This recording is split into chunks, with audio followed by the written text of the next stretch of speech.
So, good afternoon and welcome everyone to this UA conversation brought to you by Sugar Wellness, the Department of Social Work and Development, and the Center for Lifelong Learning here at the University of Aruba on this beautiful day, October 12th. And we're going to have a very interesting conversation about mental health and well-being. October 10th is an international day recognizing global mental health education, about raising awareness and also advocating against social stigma of mental illness. This day was first celebrated in 1992 at the initiative of the World Federation for Mental Health, a global mental health organization. This year, the theme chosen is an opportunity to start a massive scale-up in investment in mental health. Because of the pandemic, as we all know, it is predicted that for the next 10 years, we will be dealing with mental health issues globally. Therefore, it is imperative that we as an academic institution create the space for open conversation about this topic, mental health. And if you're wondering who I am, my name is Deborah Alexander, and I'm the coordinator for the Center for Lifelong Learning here at the University of Aruba. And I will also be your moderator for this afternoon. So who are our panel members? They're all beautiful ladies whose faces are looking at mine. But before we start, I would like to acknowledge that one of our original guest speakers is unable to be present. Millie Leclerc, unfortunately, due to circumstances, cannot be here with us. But nevertheless, we have other special specialists on this area who are definitely here, able and willing to have this conversation with us. So the first is Eva Rusz. She's a licensed psychologist and a certified cognitive therapist and the author of several best-selling books. Then we also have Clementia Eugene, who's a lecturer here at the University of Aruba, the Faculty of Arts and Science, and especially the Department of Social Work and Development. There's Josette Burke. She's a final year student of Social Work and Development here at the university. And we have another beautiful student who is Genesis Toloza Solano, who's also a final year student here at the University of Aruba. Excuse me for that. Welcome, ladies. Welcome, and thank you very much for being here. I would just like to start this conversation with, giving each and every one of you the opportunity to make an open statement about this topic. So I think let's start with you, Eva. Yes, thank you. And thank you for inviting me to this occasion. Ever since our brain evolved about 2 million years ago, the humankind have had some slight or severe difficulties with finding a well-being, a balanced mind-mood state. Therefore, according to neuroscience that is all around the world, we are very interested in finding tools how to find this balance between the old mammalian brain that consists of very hot emotions like panic, fear, and rage, and the cognitive part that is a new cortex, a new part of the brain that our thinking abilities are. We can think rational and we can think logical.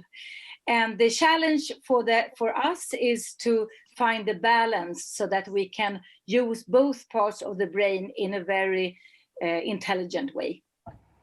Thank you. Josette, do you have something you'd like to start this conversation off with?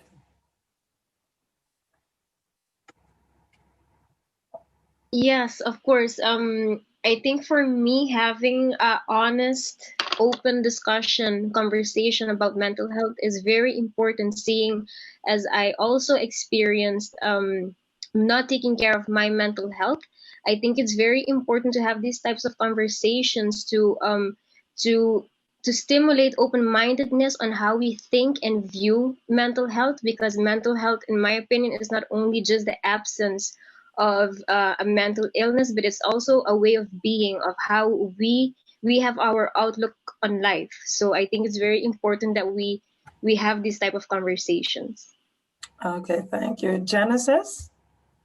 I totally agree with Josette. If I share my personal experiences, when I was in high school, I myself experienced depression, I think, and I say it that way because I never saw a professional who actually diagnosed it, but I could tell I had depression from research that I had conducted.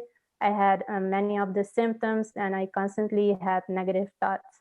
And I didn't know how to deal with it, and I addressed it in unhealthy ways. The healthy ways that I chose to address it was being in support of my friends. That is very important during high school. I learned later in the social work program. And then eventually I got better when I got a job, and it was an opportunity for me to take care of myself, connect with others, and work on my self-esteem. And that's also what motivated me to actually choose to study social work and advocate for this matter, which is very important. Thank you, Genesis, for being honest as well, about your experience. Clementia, what would you like to share with those watching now on the topic of mental health? Thank you, Deborah. I wish to begin by stating that there is no physical health, there is no well-being without mental health. And oftentimes when we have physical bodily pain, we attend to it, we tend to visit the doctor, wear our bandages, with a lot of pride. We are gentle with our body until it is healed. But how do we behave when we have psychological pain from a breakup or death of a loved one? How do we cope with the sleepless nights, the tears, the loss of appetite, the wandering mind, and the diminished self-esteem? And I often wonder, do we all go and visit our house doctor or a psychologist or a psychiatrist or even a social worker for that matter?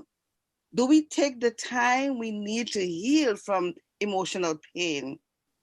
And I believe some of us do, but most of us don't because we hide because of the shame and the taboo associated with mental health. So I think we really need to be open to talk honestly about our mental pain so as to prevent the onset of clinical mental health disorders. And personally, I have seen and worked with mental illness with very close family members from many generations, as well as with clients. And I know the pain and the suffering. I also know how difficult it can be to convince a loved one to seek help, especially those that you're close to. So my concern is for us to really have an open discussion, but if we could extend it to talk about young people, which is the cause of concern, because what we hear from a survey done globally, that 17% of our young people are suffering of depression and anxiety. And that, more importantly, half of mental illness has its onset from the age of 14. So I'm glad we can have this conversation. And I am equally proud to say that we at the University of Aruba, we take the mental health of our students very seriously. We established the Shoko Wellness long before COVID, and to demonstrate how committed we are to ensure that our staff and our students flourish. So we have a structure in place to support our students, and we are currently working towards the same for our staff. So I'm grateful to be part of this conversation, and I invite all those listening, all those who have joined, we need to begin by speaking up and calling it what it is so that we can be healed and heal the nation. Thank you, Clementia. Thank you for that powerful opening statement here at this honest conversation. And as you said, there are people looking in with us, quite a large number as well.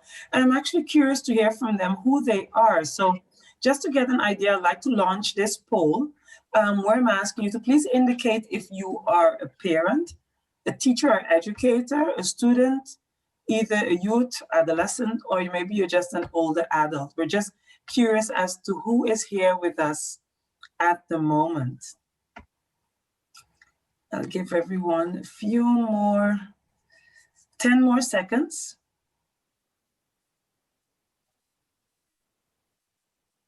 Okay, so let me just share, the results with everyone. Well, no one indicated to be a parent, but I do see that 27% are teachers, educators, a large number is 59% are students. And I'm sure a lot of UA students in there. And the others have 40% have indicated that they are older adults. So thank you very much for letting us know who you are.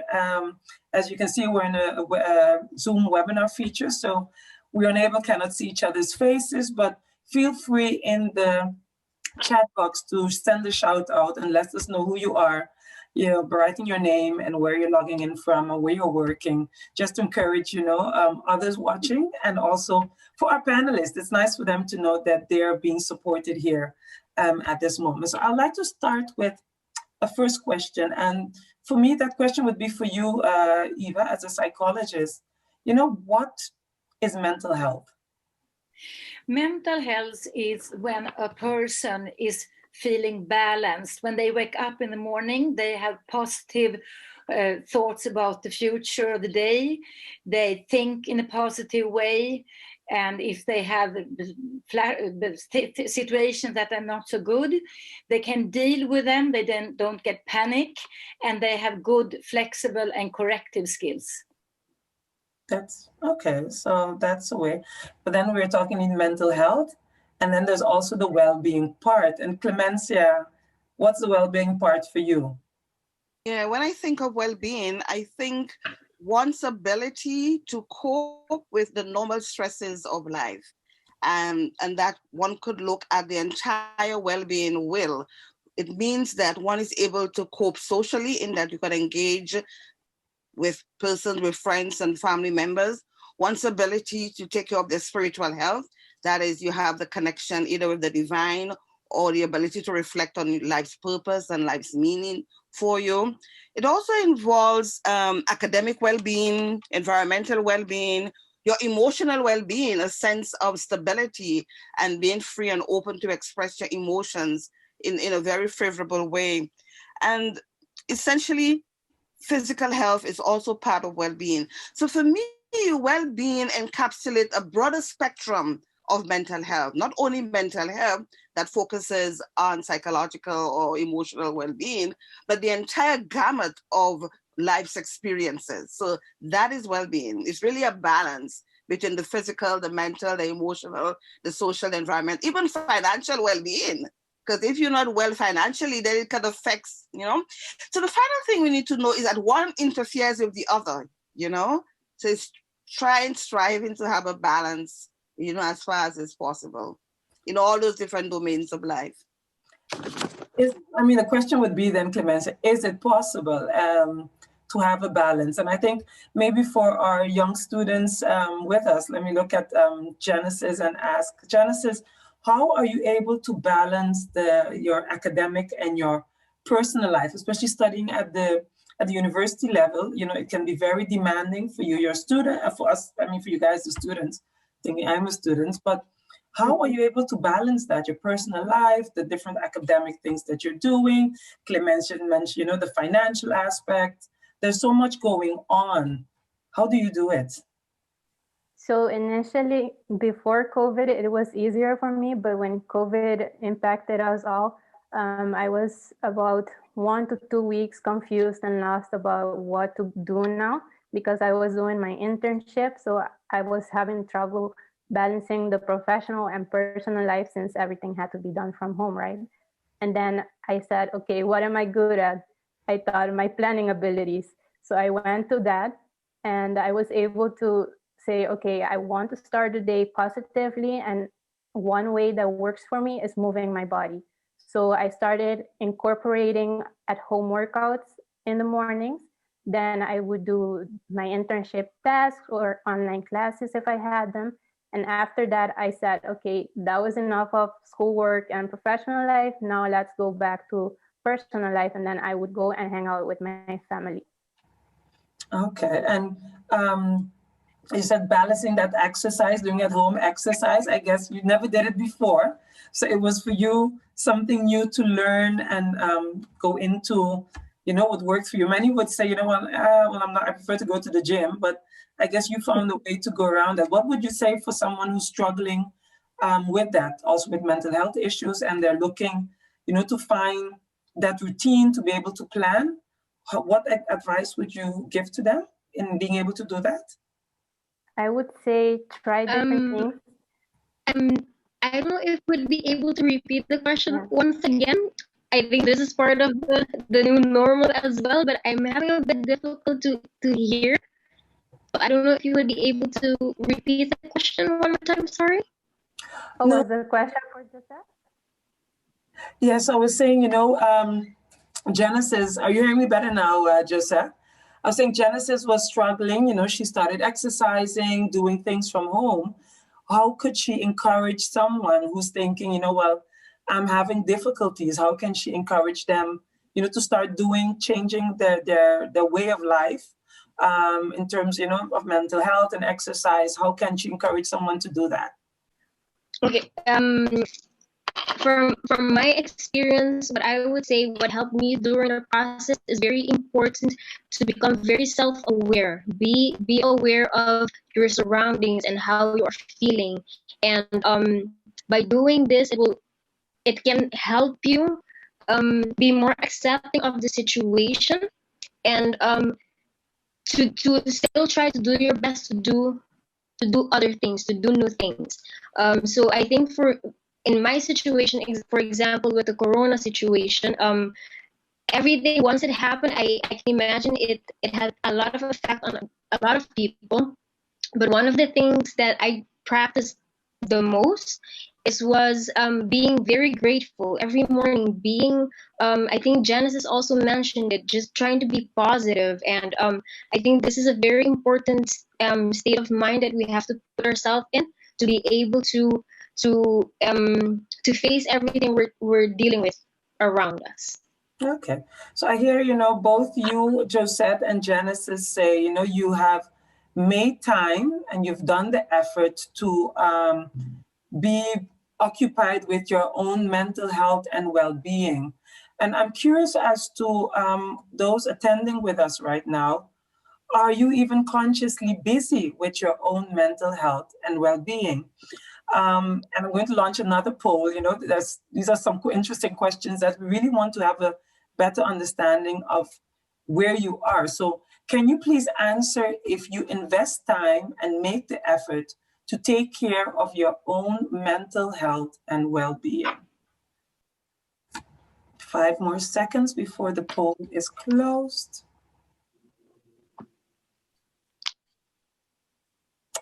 And yes, I will share. Hopefully everyone got to answer. So 57% said that they are making time and effort to take care of their mental health and well-being. I think that's very nice to read. But then there's also 43% that says, no, I'm not busy doing that. And it's a bit of a pity to read because it's really, really, really important. Eva, you indicated, what is mental health. Clem, you indicated what is the well-being part. But I think it's important that we also explain the difference between mental health, well-being, and also mental illness, to have those terms really clearly explained. Eva, maybe that's something you can do? Yes, I can.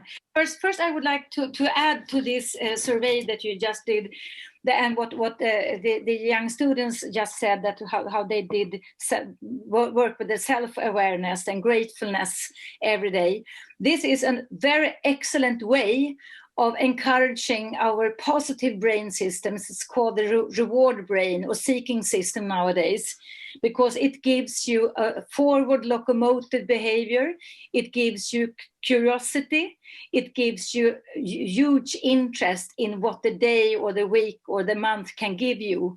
And it also releases a lot of positive hormones that will prevent feeling depressed, actually.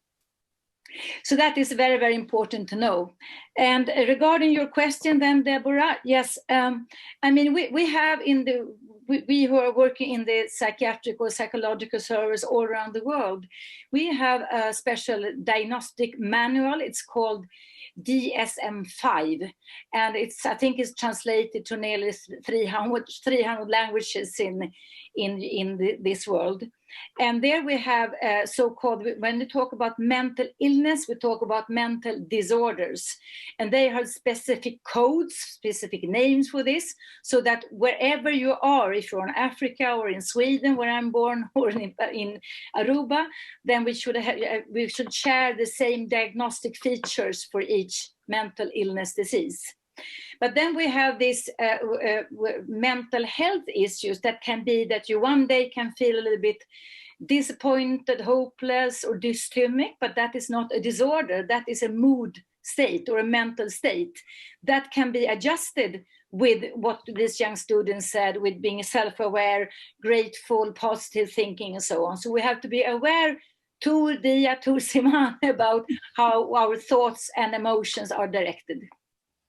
Okay, and so then I'm a bit curious, how is it here in Aruba? How are we doing in terms of mental health and well-being? What is the status? Can you say something about that, Eva? Yes, this is the 5th year I'm working in Aruba. And I would say that my impression is that Aruba, before the COVID-19, is suffering almost the same kind of mental illnesses or disorders that I met in Europe and that I worked with for 35 years in Sweden, actually. And that is, of course, a lot of depression disorders, anxiety disorders, irrational fears, it's called phobias, social phobia, presenting performance phobias, and also post-traumatic stress disorders. But the big difference between my country, at least, and Aruba is that I have also met a lot of people on Aruba that have been exposed to sexual abuse or physical abuse from childhood. And that makes a huge impact in the mindset to how to live in a well-being and a good mind state. I'm very happy that Eva mentioned the impact of the relationship rather between family violence or sexual violence and mental health. And perhaps that's one of the reasons why we have so much poor mental health, perhaps in the Caribbean region, for which I'm more familiar, because we do have high prevalence of child abuse. And, you know, as we all know, the body keeps the score. So for prolonged exposure to domestic violence or sexual violence, that really has a negative impact on the brain and on the body. And it lingers for a very long time until we seek help. So that may be one of the probable causes of poor mental health. And I think we need to be able to address some of the etiology of poor mental health, you know? Yeah, thank you, Clementia. But then I'm also curious, you said, you know, what are the signs actually? So I mean, maybe you can say something about the signs, Clementia, of mental health issues. What are the indicators? How can we, you know, see that someone is going through, you know, this process? Usually the signs, symptoms, and behavioral indicators could fall within 3 domains: either thought, constant negative thinking, negative thoughts, and they're repetitive. They can't go away, and you feel as if you have no control. They overpower you. So negative thought thinking patterns. The other has to do with emotions, feeling sad, feeling meek, feeling annoyed, easily irritated. And then we have the behavior. So behaviors like things that you used to like, you don't like anymore, changing eating patterns, changes in your sleeping patterns, the way you react with people, not wanting to go out at all, not even wanting to leave the house to go to the grocery shopping or to the beach. So you could really look at the signs as falling within either emotions or behaviors that are changing, or the thought patterns that are changing. And you feel a sense of powerlessness. And the sad thing is that you're not even aware that those changes are happening, but people around you can observe it. And it does make them feel uncomfortable. And because of the taboo associated with it, people tend not even to go for help or thinking it will go away. But if those continue for about 2 weeks, I say, speak up, you know, tell somebody, express those emotions and say it to as many people until somebody listens to you, you know? Yeah. This is for me then a moment to ask another poll, because I think it's quite, you know, polls give an indication. One, it makes sure that our audience is engaged, but it gives also others an idea of, more how others view the topic of mental health and how everything is. I'm curious to know, and here's the question, do you know someone who is suffering from mental illness? 15 more seconds before I close the poll. And 1 more second. And here we go. So, wow. Wow. I'm sharing the results. 96% of you indicated to know someone who is suffering or has mental illness at the moment. That shows that, one, people are no longer hiding, but also being open. And I would like to go to Genesis. Genesis, at the beginning, you yourself indicated that you struggled. You've been through in high school, you taught depression, mental health. Can you just explain to us a bit how that must have been, and how did you get the guts to start speaking up about it? So I remember oftentimes I used to stay the whole day in bed if I didn't have school. And my grandmother used to tell me during the vacation, why don't you go out? You're just being lazy. And I remember specifically telling her, oh, I think I'm depressed. But she didn't take this seriously. I think she just thought this was an excuse for my behavior. And so I thought, okay, I guess I'm not gonna state this anymore because it's not being taken seriously. And at school, I didn't hear teachers speaking up about it either. But one of my close friends was experiencing depression too. And we tend to lean on each other, but because we both were in a negative state of mind, we sought support in our group of friends. And that's where I started speaking up about it. And then one family member actually approached me and told me that he was experiencing a depression as well. And there I was like, okay, I didn't expect to have someone in the family with the same issue as me. And that's where I openly talked with him about it. And there we cried. And then there we could feel comfort in each other and understand each other and start working and be strong for each other, because we were like, okay, you feel that way. I didn't know, but I want to be there for you. And so that's how it started. And eventually when I got a job, I felt a sense of worth in a way, because I noticed that my reason for depression was because I lacked self-love. And I know I needed to work on it. And by working, it's weird to say, but that was the connection that I needed, because I connected with others. I started feeling more happy. Even clients used to say, why are you smiling all the time? And I was like, only if you knew what I was going through. But people started noticing that I was becoming more positive. So that's how I experienced it. Oh, wow. Thank you very much for sharing that. Maybe just, Josette, you'd like to share something about your own experience? Sure. For me, it was kind of difficult dealing with it. I struggled with panic attacks and anxiety, and at that moment that I was going through it, it was kind of difficult for me to kind of communicate what I was going through, because once I actually started, nobody really understood. Or sometimes you get that meme comment, I'm gonna say it in Papimento, like de momente eta.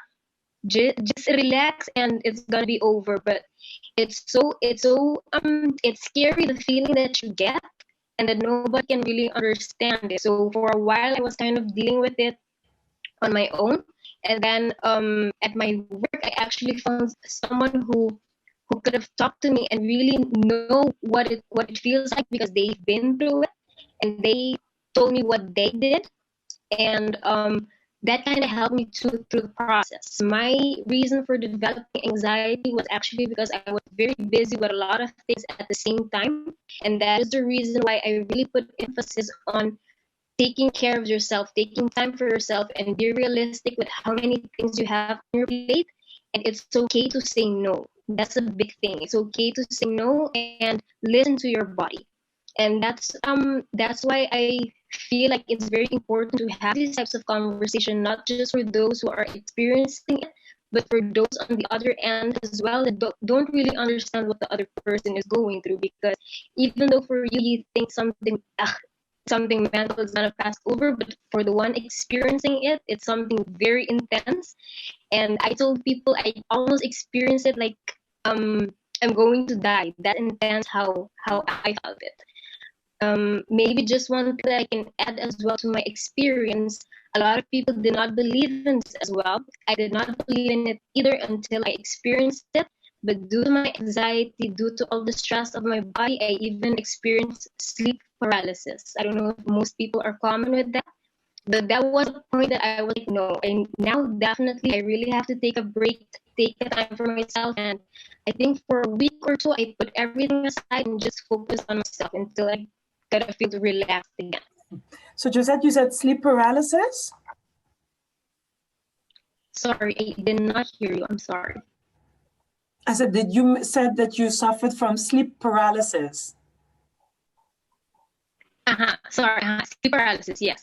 Can you maybe just explain a bit more about that for our audience, that they understand what you mean exactly? To explain.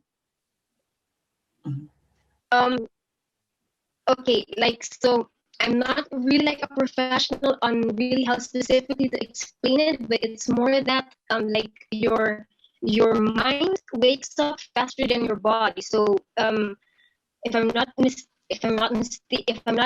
explaining it incorrectly, but it just felt like my eyes opened, but the rest of my body couldn't move. That's correct. Yeah. So yeah, thank you, Eva. I don't know if you can explain a bit more about it. You know, Deborah, I really want to honor Genesis and Josette and Josette for having the courage to share their experiences and to begin to speak up and to speak honestly. So when we have young people who can actually have the courage to acknowledge their mental health experiences, then it gives others permission to speak up and to seek help. When I grew up with mental illness in my family, you don't want to hear the way it was being dealt with traditionally, and going to the asylum to see family members caged and tied and in catatonic positions. That's the image that we have, and hence the taboo. But the young people today, they have access to new information. There is easy access to healthcare and medication. So I think there is already a shift towards kind of deconstructing the whole taboo against mental health, especially when I hear young people openly talk about it. And I'm sure for those who are listening, it really gives them kind of agency, to say, me too, and to get help. And you don't have to suffer, the devastating effect of mental health. So I really want to thank you guys for sharing your experiences. Well, I totally agree, they are to be admired. And Clementia, you mentioned the role of family support, in also in promoting but recovering from mental health. That plays a very, very important aspect. Can you tell us a bit more about that? How can family members help support? Because Josette said it as well, they don't understand you. They think you're imagining things, you're making up things. What can someone, a friend, the family, how can they help support them? What should they know? That's a very good question. And it's even supported by research. Like patients who have family support do much better than those who don't. Notwithstanding, they might be on the best type of medication. So families really need to be compassionate, be kind, a lot of patience, because when the family member is having the onset of poor mental health, you feel as if they're doing it deliberately and you want to scream, you want to shout. But the idea is to recognize that for that moment, they are in an alternate state of reality, and you need to exercise a lot of patience, a lot of compassion, and don't be afraid and don't be ashamed to seek help. And seek help until you find the help. So that would be what I would recommend. Okay. And I'm sure Eva may want to expand with that, because she's currently working in that field within the Aruban context. Yes, I will encourage everyone who feel they are in unbalance to seek help. The quicker, the better, actually. And on Aruba, we have excellent private psychologists that are working. I think there are 20 or 30 or 40 people here that I know some of them. We also have Rispaldo. We have SPD Factim Social Crisis Plan, what I'm working to.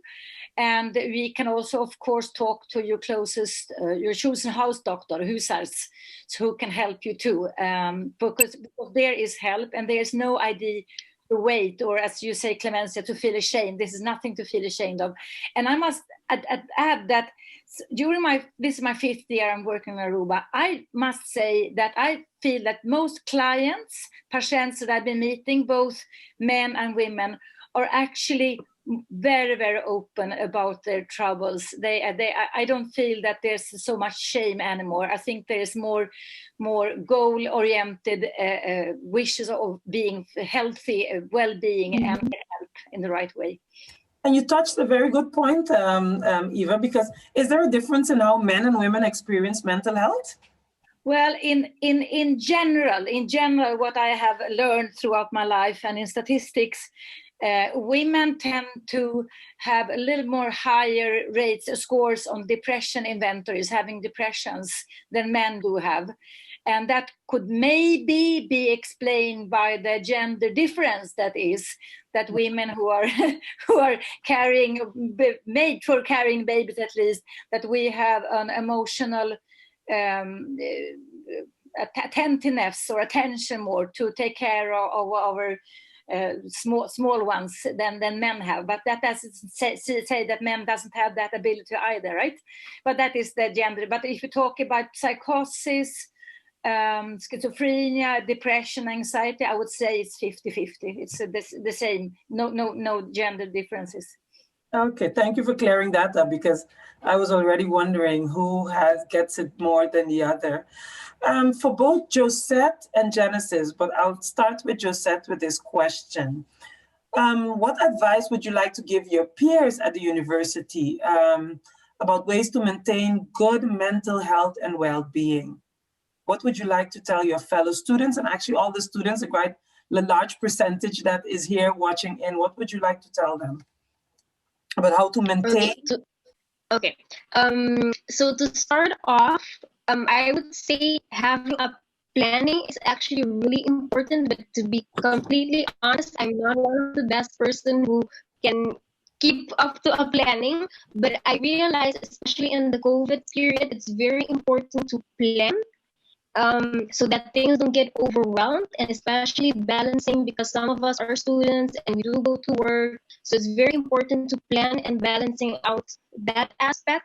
But for me, I don't think I can say enough on how important it is to self-care, really take care of yourself. It's okay to be just for a while, just by yourself, reflect, think, meditate, work out. It's something that you can blow off all the steams. And for instance, I pick up running. I started working out. I started doing yoga at home. So start focusing on the healthy aspect of being healthy and just focusing on that. And I think that for me is the most important part. Yeah. Thank you for that. Genesis, same for you, same question. What would you tell your peers? I agree with Josette, but I would make an emphasis on exploring different things, what you like, because what might work for me doesn't work for Josette. For instance, I never thought that I would like gardening, but after I started working out, I was like, okay, what else can I do? Because it's becoming a little bit eentonig. So then I started gardening, and really it's something so simple, but it's an activity that helps me being present. And like that, self-care doesn't have to take a lot of your time. Even if you're busy, just 5 minutes of meditation, or even when you're showering, just being present. Miss Clementia has taught us about that, actually.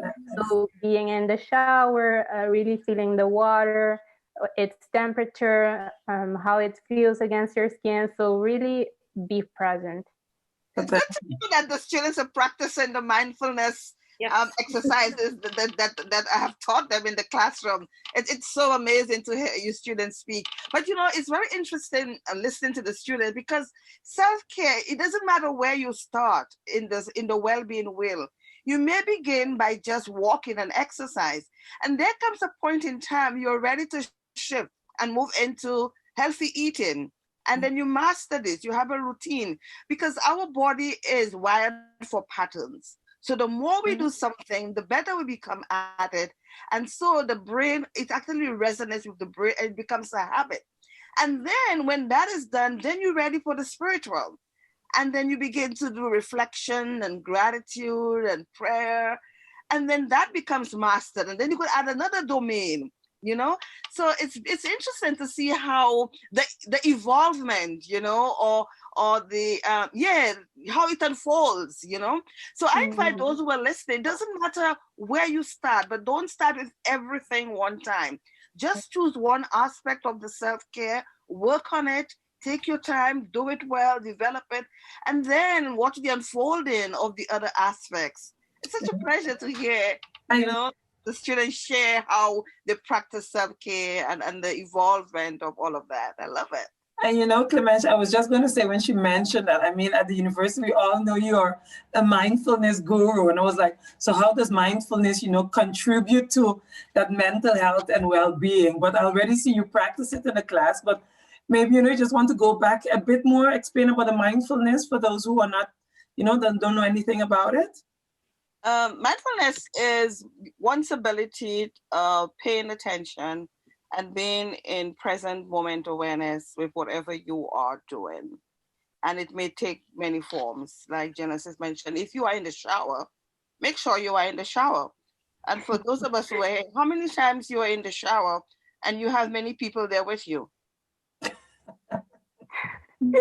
perhaps you're already at work, Yes. So that is mindful living. And so when you're having a meal, have a meal. Like oftentimes people would go on their phone and then eat. That's not being mindful. That's not being, and this really contributes to poor mental health, because the whole notion of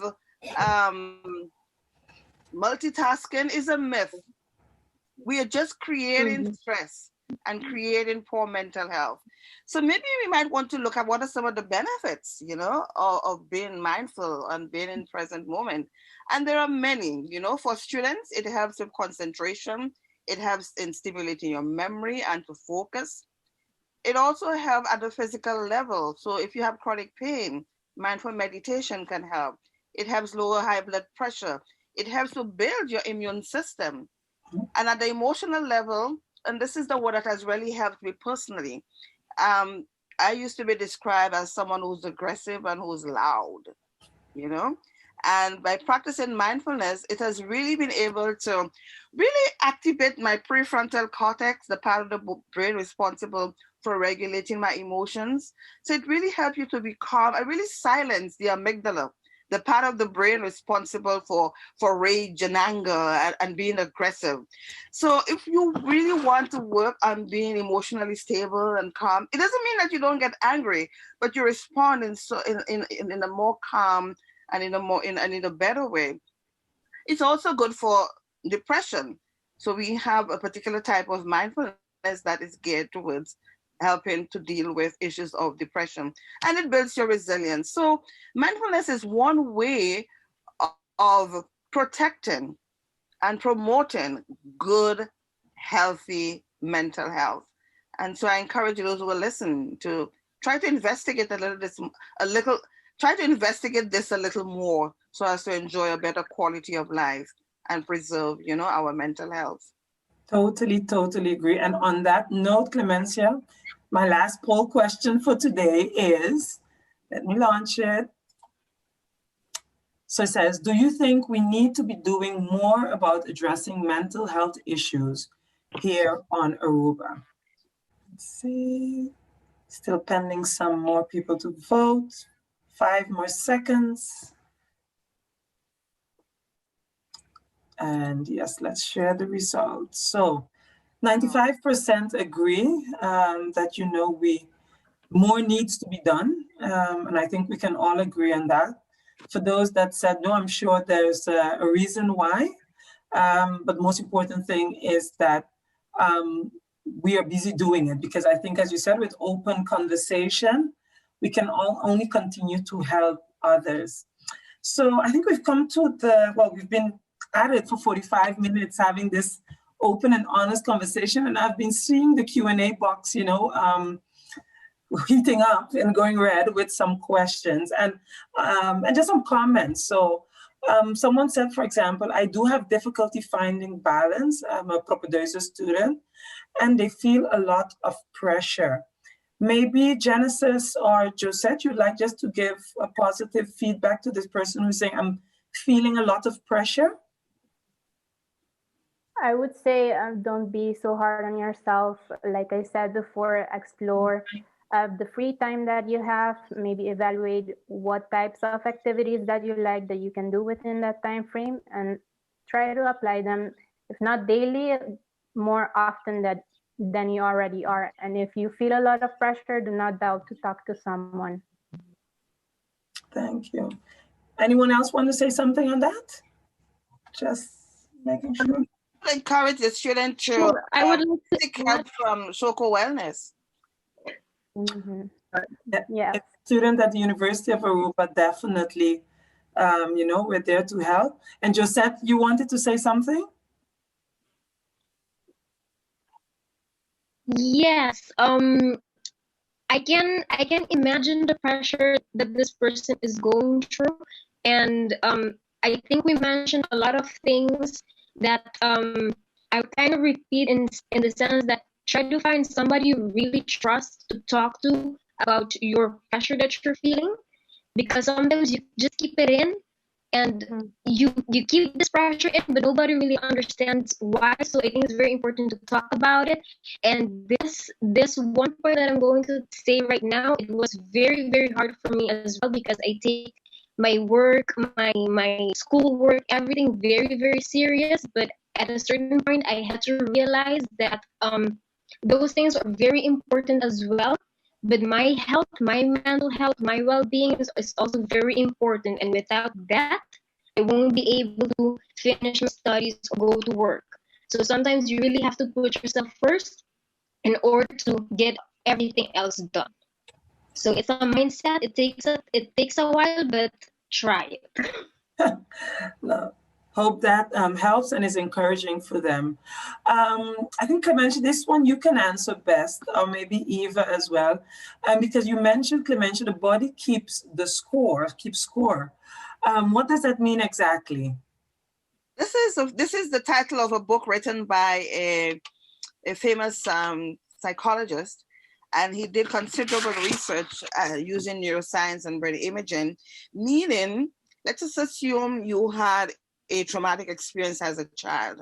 Perhaps your house got burned, or you were sexually abused, or your parents got separated or divorced. You may have been 5 years old, but during that time, you experienced distress, had problems eating, sleeping, or went through a depression.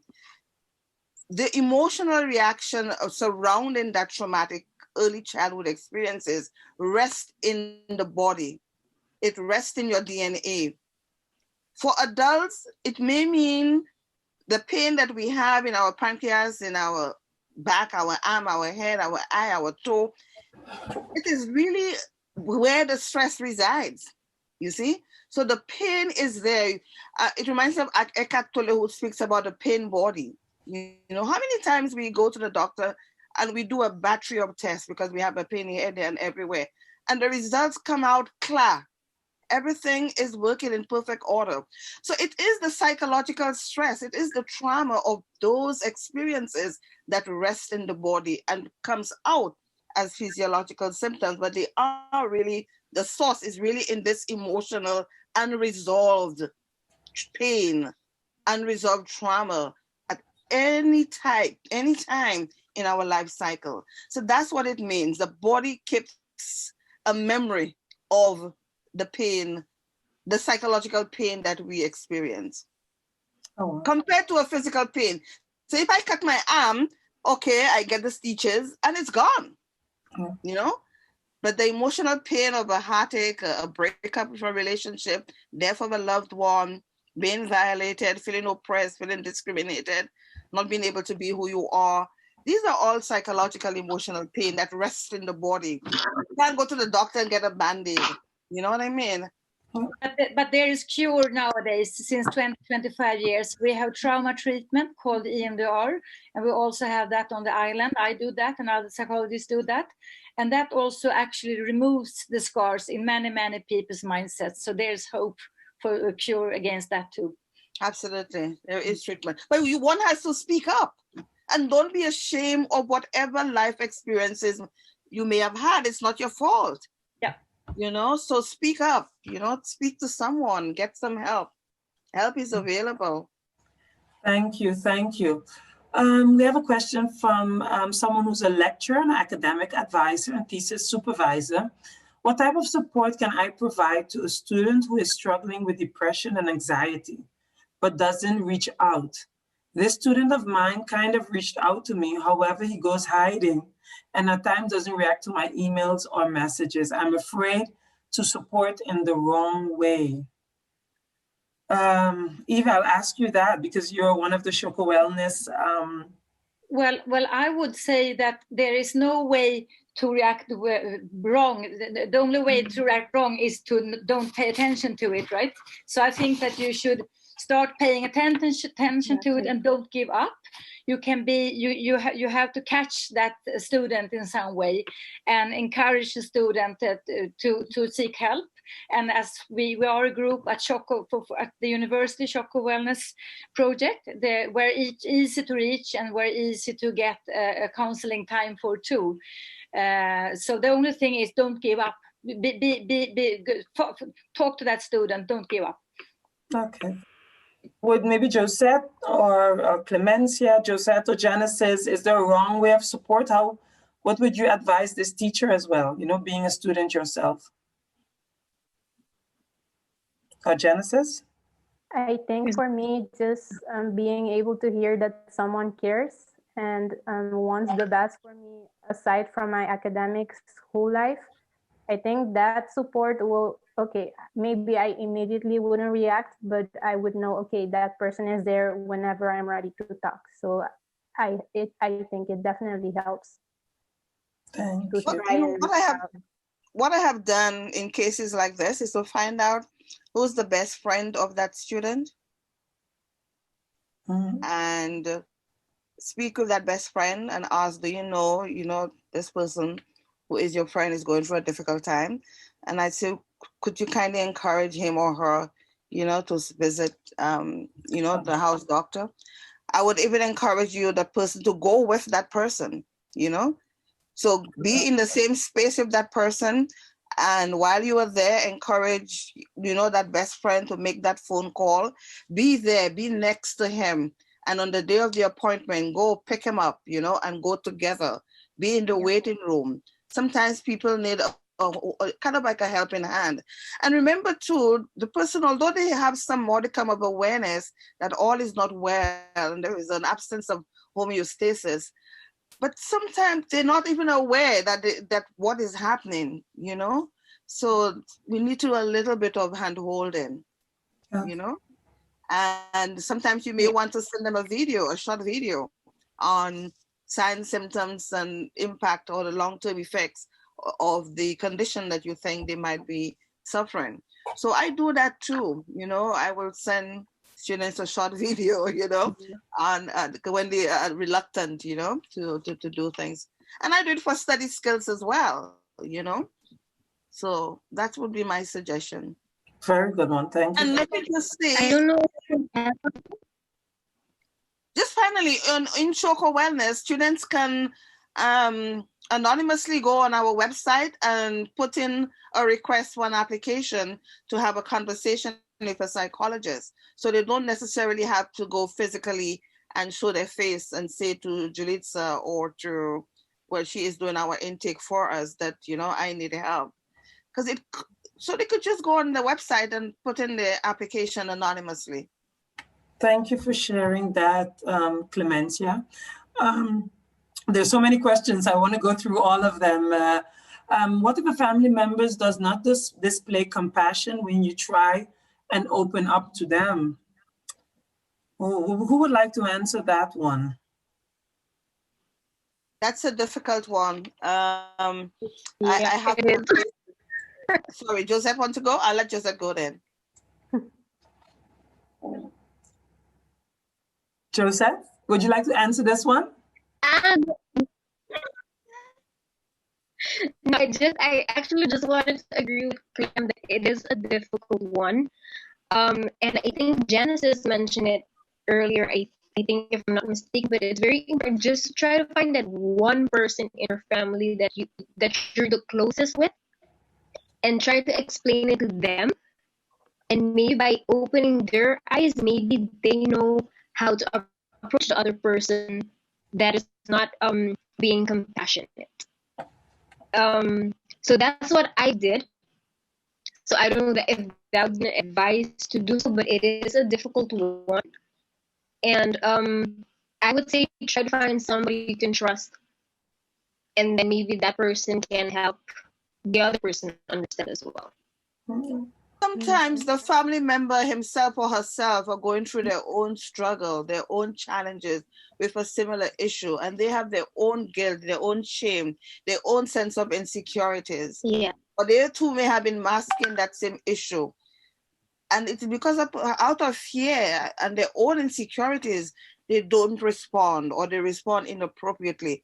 So sometimes we need to recognize that people too, parents themselves, have their own concerns. So I really like what Josette said. Find someone whom you know will listen, someone you trust. Teachers, mentors are good people. So I would say reach out to that teacher, that mentor, that school principal. That is totally true. And the next question kind of ties in with that, but I still always like reading people's question is, what advice can you give family members of whom their loved ones suffer from depression as mental health illness, and that it also may impact the family and friends of the patient?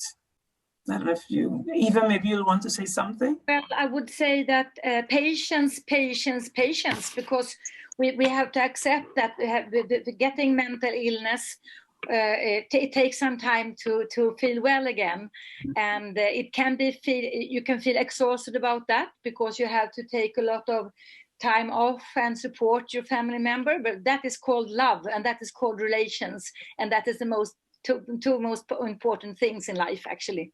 Yeah, and you mentioned it a bit, but I think it's good to repeat, Clementia or Eva, what are the institutions or paths one can take to help with their mental health, illness, and well-being? I remember you mentioned Respaldo, but maybe it's good, Eva, if you can repeat that again for everyone. I mentioned Respaldo, I mentioned SPD FACT team. I'm working there. We have psychologists, we have two very, very good psychiatrists there, and I mentioned private counselors on Aruba, and I also mentioned our 40 house doctors.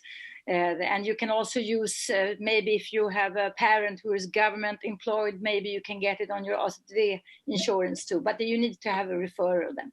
Yeah. So one comment was just, a lady said, thank you very much. They started a week with all the activities because I stopped 1 month of personal activities for school. I feel very good.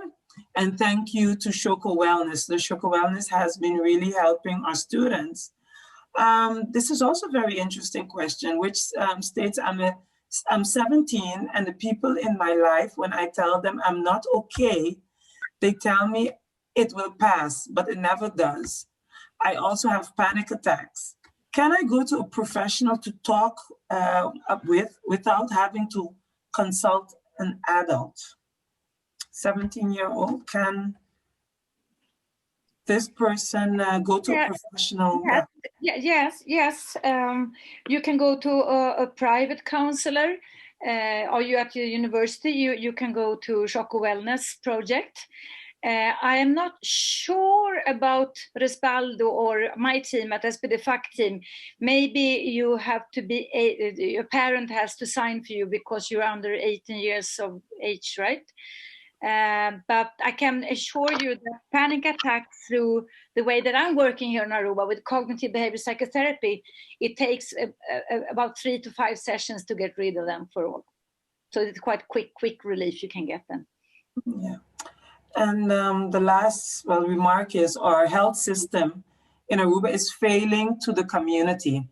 There is no coverage for psychological treatment through AZFE for the general package, but only for public employees, the ambtenaren. Not everyone works for the government. Social and emotional problems tend to increase, and there's no help available for everyone or the most in need. And this is so sad, you know, to know. I don't know if someone would like to just add. Deborah, I would like to go back to the 17-year-old who had the courage to put this question. And I want to say to her or him or her that I hear you. I hear you are saying that you tell your parents and they said it will go away. And parents are always doing and saying the best they can, given what information that they have and what they know. So I would say to you, if you could find an older adult in your family, an aunt, a grandmother, a grandfather, an older cousin, and if you could, the same courage you had to say it here, to tell them, and so that they can perhaps take you to visit a family physician, which would be my first recommendation, who can then probably make the referral so that you could probably see a psychologist or a psychiatrist, either through SPD or through Respaldo. And I want to say to that 17-year-old that you're not alone, that according to the research, we have many young people who are feeling the way that you feel. So you be the first one to benefit from this conversation today. I thank you for speaking up. I thank you for expressing your thoughts and your emotions and to have the courage to say that I don't feel well.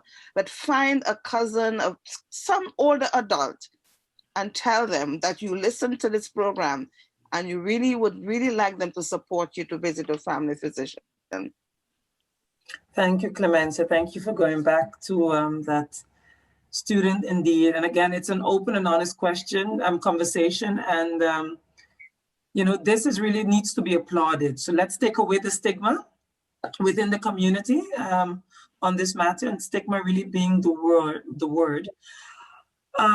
Another question, and I'll ask you, Clementia, because it concerns mindfulness.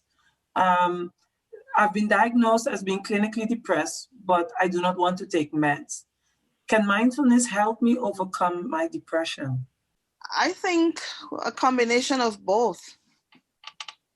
I will recommend that you take your medication, and who knows, you may not be on it for forever and ever. So I would say, please take your medication, and mindfulness could be complementary. Very, very complementary, because when you practice mindfulness, you become more self-aware. You are able to listen to your body. You are able to help regulate those emotions. You are able to feel happier. And so, for example, one of the activities in mindfulness is just being grateful, like Josette mentioned. Then you're able to practice gratitude by thinking of one thing you are grateful every day. So that could help create some kind of balance. And like Eva mentioned, release, those positive hormones, which could complement, the medication that is going to assist. So I would say a combination of both. But the thing about mindfulness, it's a lifestyle, It's a lifestyle. It's a way of life. It's a way of being. So with or without depression, it's going to help you for the rest of your life. Yeah. And I would add to Clementia's speech also that nowadays, when you have a clinical depression, you don't eat antidepressants for the rest of your life. Usually we boost the client for 2 to 3 months. And within that time frame, if the client is using mindfulness, as Clementia says, and also add physical activity, a minimum of 30 minutes a day, together with gratitude training and training in positive thinking, then the depression will go away. I can promise you that. Yeah. I have just two more questions are, again, it's, people are saying, I want to speak up. And for my family, it's taboo. How do I tell them without feeling weird? It's really, we've said it, but how do you tell your family without feeling weird? The truth be told, it is a weird feeling. So it's a matter of acknowledging that this is the curriculum that you have. It is weird. So acknowledge that it is a weird feeling. It is a difficult thing to talk about. So I would say by just try to accept it for what it is. And that is part of the curriculum. That's part of the symptoms. So I would say to just be warned with the feeling weird and go with a feeling of optimism that someone would listen to. And with the weird feeling, then you need to choose, be very selective who you choose to speak up to. We all know, and we can differentiate between who is likely to listen, who is likely to tell us it will go away.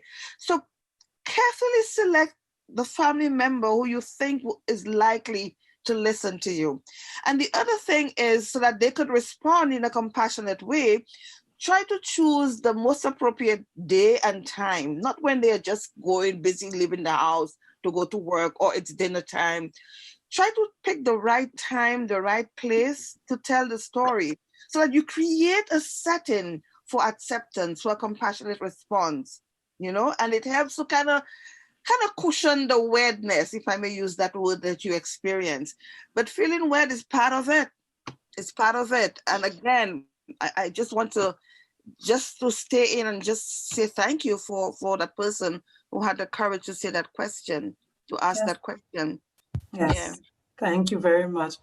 Last question before I ask you all to give some closing statements. Does CBT work for depression? Oh, yes. It's designed, it was originally designed for depression 35 years ago in New York. Yes. There is actually the cognitive-based stress reduction model that comes out of mindfulness that is designed specifically for persons with depression and anxiety. Okay. And it's a short-term therapy, so you don't have to stay in therapy for a very, very long time. In the past, it used to be a whole year in therapy, but now with those new modalities, within 3 to 6 months, if you are faithful, and to the practices, you can get well. I thank you, each and every one of you, for having asked your questions. And I really want to thank you, the speakers as well, for having taken the time to answer those questions. They're touching me, to see there's so much struggle out there, but I'm really, really grateful for being able to be part of this open conversation, because I'm hoping that I and everyone else looking in will be able to help someone else in giving them advice based on what you guys said. So thank you very much for that. And also for the Shoko Wellness team. Thank you for doing this for our students at the University of Aruba. So we've reached the end of this open and honest conversation. I would like to ask each and every one of you to just give a very, very, very, very short closing comment. And I'd like to start with you, Josette. Yes. First of all, thank you for this opportunity. I think it's very important to be able to have these types of conversation. My last words that I would want to leave with everybody who is watching and hearing us is that let's have a different mindset on mental health, and also let's start being more compassionate and understanding, not just for the one who is in the situation, but also the one who is experiencing the situation with the person. And it's very important to let others feel that they're not alone. Thank you. Eva, what are your closing comments? Yeah, I have two sentences to say. The first one is, it's never too late to change and find a new healthy habit. It's never too late to find a new healthy habit. And good awareness of what's going on in your mindset is growing health. Perfect. Thank you. Genesis, would you like to say a short closing comment? Yes, of course. I wanted to say that no matter if you're a student, a parent, a teacher, just know that self-care isn't selfish. Self-care is saying, I prioritize my health. I prioritize my mental health. I am the most important person in my life.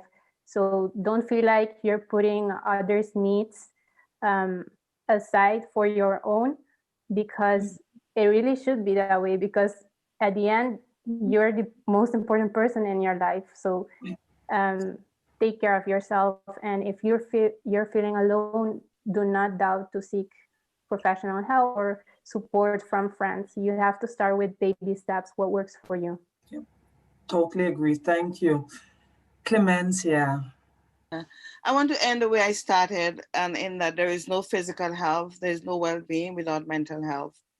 And one of the manifestations of mental health comes from our emotions. Somehow we know we don't feel right.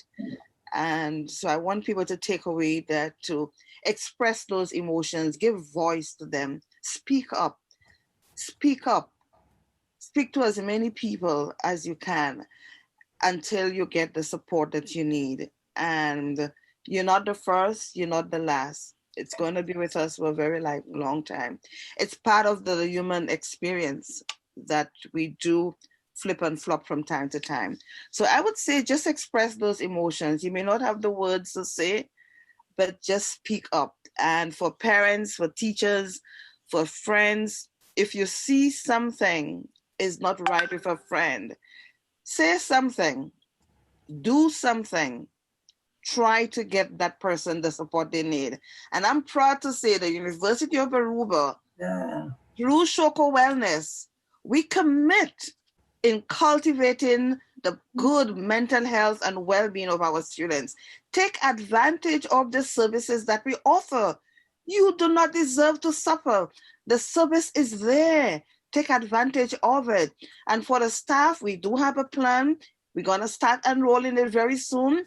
But none of us deserve to suffer from poor mental health when help is available. And thank you, Deborah, for hosting this.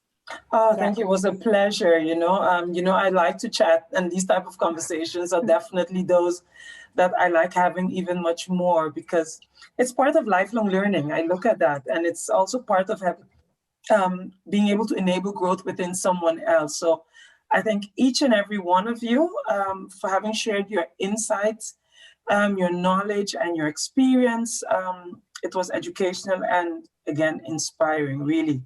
And again, a special shout out to you, Josette, and to Genesis, because you're the youngsters, you're the future, and being able to be open about this only gives me, myself as an adult, and I hope many more, the courage to do the same. And I hope that you, our listeners, have also enjoyed this and that you've learned from this conversation. I thank you for having been with us this 1 hour and 15 minutes, because it went by so quickly. And I wish you a good evening, and may you all take care of yourselves. Thank you very, very much, everyone, for joining in. Bye.